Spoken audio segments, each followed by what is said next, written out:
Sorry if I pronounced that wrong to all the Spanish, or Romulus. I decided that I needed to work out what the hell design was. Sorry, Paolo, I should know your name. I was definitely the weakest graphic designer. I bought this lamp recently and put it in my house. Try and find some of the, oh my God, Jesus. Whoa.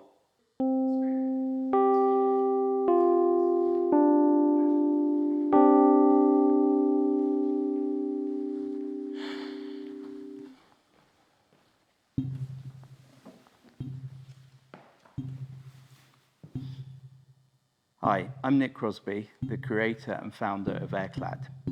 But it all started 30 years ago with Inflate. We're going to spend some time now discussing the journey over 30 years from Inflate to Airclad, what we see in the future, and some stories of what's happened in that process to kind of pivot and shape what we do. So everything for me actually goes back to my A-levels. I don't know anyone listening whether they know what A-levels are, but it's the bit you do when you're about 17 or 18 years old. And I knew I wanted to do something creative, but I was also quite interested in economics at the time as well. And so I had this kind of tussle of which direction I was going to go. But I could see that I felt this compulsion towards doing something creative, but I had no idea what it was going to be, and I had no idea where it could lead to. And luckily enough, I was introduced to a thing called the foundation course, which is where everything for me started to come into shape. I had no idea of the world that was out there, but I'd studied graphics at school and gone off to do a foundation course with the sole purpose to become a graphic designer. But I could see quite quickly on the course that I was definitely the weakest graphic designer. And I wanted to go to St. Martin's in London to study graphic design. But it became really clear that I was never going to get into St. Martin's to do graphics. So I had a rummage around what St. Martin's also did. And there was a course called International Product Design. It was the first time in my life that I'd actually heard kind of conceptualize the idea of design, and realized, actually, shit, everything in our life is designed.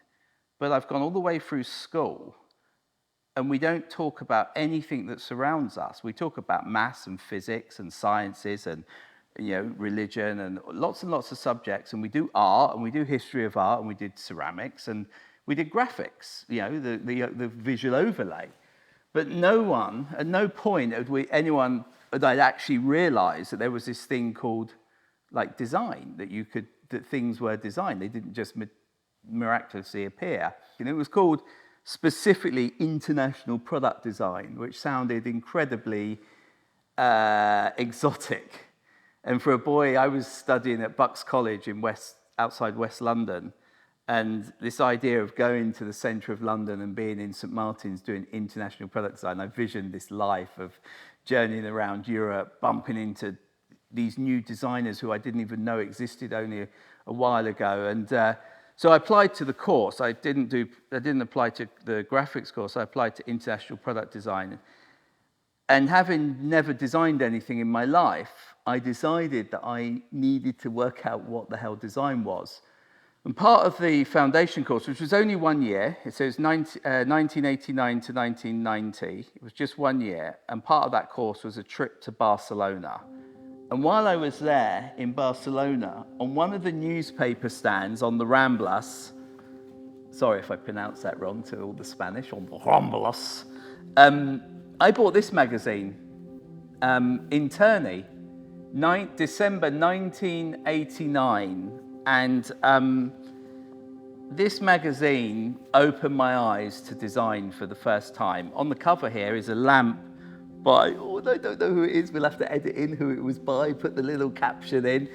I bought this lamp recently and put it in my house because it was the first thing I ever saw when I was acknowledging product, design and product. This is like a modern ceiling lamp.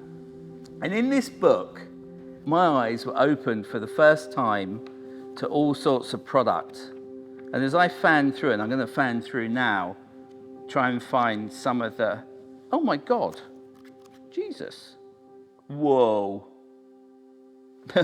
In here is an old brief from college, 1990. Look at that. It's the original brief. Develop forms which are based upon and suggestive of one of the following words: geometry, architecture, environmental, fragment, distortion, blah, blah, blah, blah, blah. That is from 1990, a genuinely printed brief that I had when I was on foundation course. Interesting.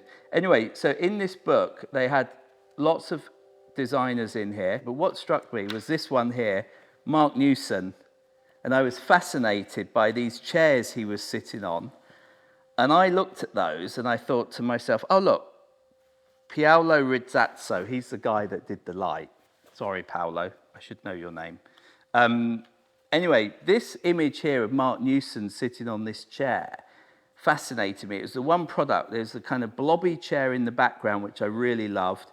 And this was the first time I'd ever seen it. And I was so taken aback. And I thought, right, I'm going to make some furniture for my application for St. Martin's.